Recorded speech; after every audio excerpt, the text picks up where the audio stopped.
The ancient dust of Sumer whispers tales of divine power, of gods and goddesses whose wills shaped the very fabric of existence. Among them reigned Inanna, the resplendent queen of heaven and earth, mistress of love, war, and the morning star. Her temples pulsed with vibrant life, her name invoked in passion and fury across the fertile crescent. Yet, even a deity of such unparalleled might could not resist the chilling allure of the great below, the realm from which no traveler willingly returns. Her decision was an enigma, a sudden, inexplicable pull towards the abyss. Some say it was the somber call of her sister, Ereshkigal, queen of the Underworld, mourning the loss of her consort, Gugalanna, the bull of heaven. Others whisper of a deeper hunger within Inanna herself, a thirst to master all realms, to seize the ultimate knowledge that lay hidden in the land of no return. Whatever the impetus, a formidable decree was issued. Inanna, the Shining One, would descend into the chilling embrace of the Underworld. Before embarking on this perilous journey, a meticulous, almost ritualistic preparation commenced.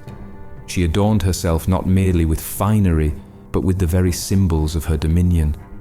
The shugura, the crown of the steppe, rested upon her head, echoing her earthly sovereignty. Lapis lazuli beads, whispers of ancient wisdom, graced her neck. Her breasts, full and vibrant, were accentuated by a double strand of beads, a testament to her fertility. A golden ring, solid and unyielding, clasped her hand, and the measuring rod and line, symbols of justice and order, completed her regal attire. Each piece was a tangible representation of her immense power, a defiant statement against the oblivion she was about to face. Yet, even with such formidable adornments, prudence dictated a fail-safe. She summoned her loyal minister Ninshuba, a steadfast companion whose devotion was unwavering. To him, she confided the dire instructions: "Should I not return within 3 days and 3 nights, mourn for me at the assembly. Go to the great gods, Enlil, Nanna, and Enki, and plead for my rescue. Let them not allow their radiant daughter to perish in the darkness of Kur." A chilling premonition hung heavy in the air, a silent acknowledgement that even a queen of her stature might not escape the clutches of the realm below. With these solemn words, Inanna, cloaked in her divine glory and the silent dread of the unknown, turned her back on the world of the living and descended into the gaping maw of the Underworld.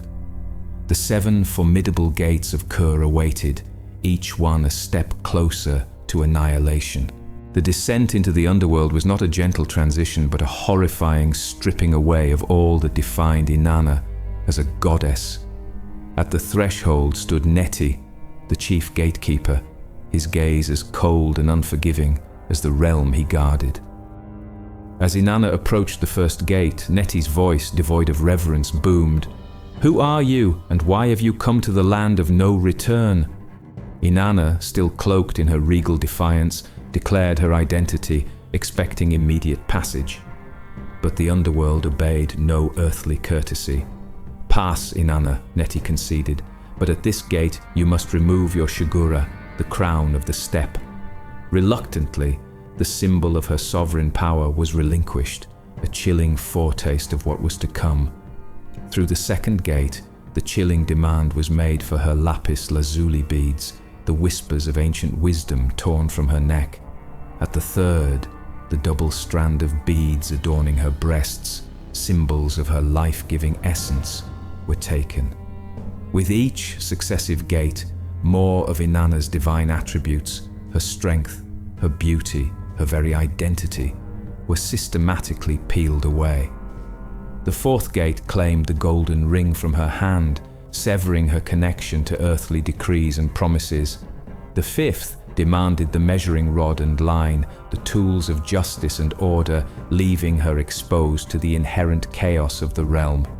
At the sixth gate, her hip girdle, cinching her divine form, was unfastened and cast aside, a profound violation. Finally, at the seventh and last gate, before the very throne room of the Queen of the Great Below, the ultimate humiliation awaited. Neti demanded her royal robe, the garment that proclaimed her divinity, her majesty.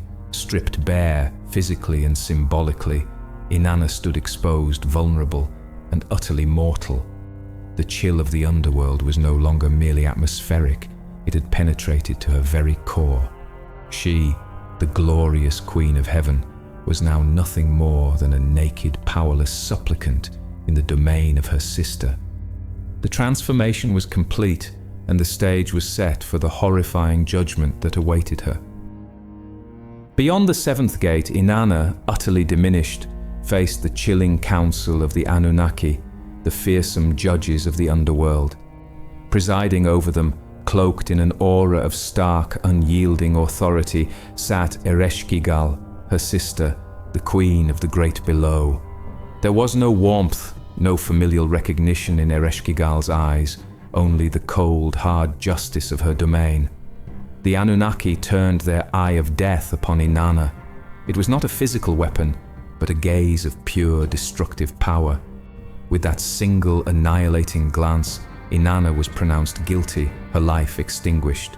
Her once radiant body was hung on a hook, a piece of rotting meat, a grim trophy in the desolate halls of Kur. 3 days and 3 nights passed, and Inanna did not return. The world above ground began to wither, life itself pausing in silent dread. True to his mistress's command, Ninshuba, his heart heavy with grief, went to the great gods. Enlil and Nanna, initially unmoved, refused to intervene, citing the unbreakable laws of the underworld. But Enki, the cunning god of wisdom and waters, heard Ninshuba's desperate pleas. He understood the cosmic imbalance Inanna's death would create.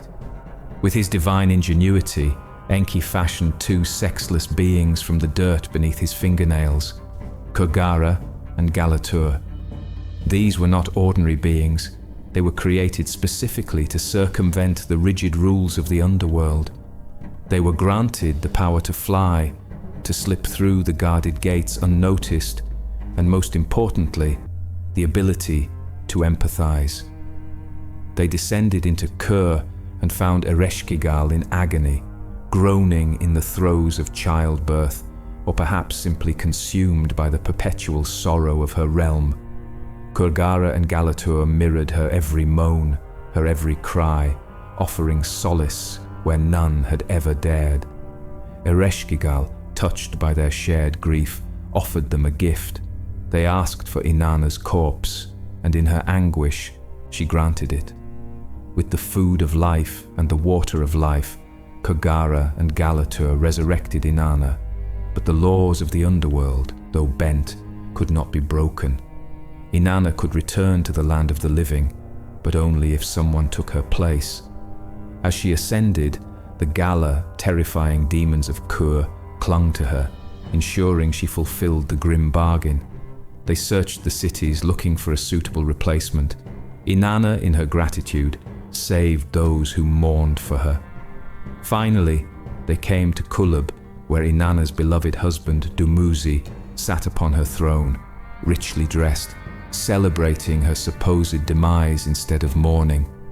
A surge of cold fury coursed through Inanna. In that moment of betrayal, she pointed at him, declaring, "Take him! Take Dumuzi!" The Gala seized the shepherd king, dragging him towards the gaping maw of Kur. Dumuzi's sister, Geshtinanna, the goddess of wine and vineyards, heartbroken by her brother's fate, bravely offered herself as a partial substitute. Through her selfless act, a new cycle was established. Dumuzi would spend half the year in the underworld, and Geshtinanna the other half. This cycle reflected the changing seasons, the annual death and rebirth of nature, ensuring that life, though touched by loss, would always return. Inanna's descent into the underworld stands as a profound myth, exploring not only the themes of death and resurrection, but also the complexities of power, sacrifice, and the unbreakable cycles of life and nature.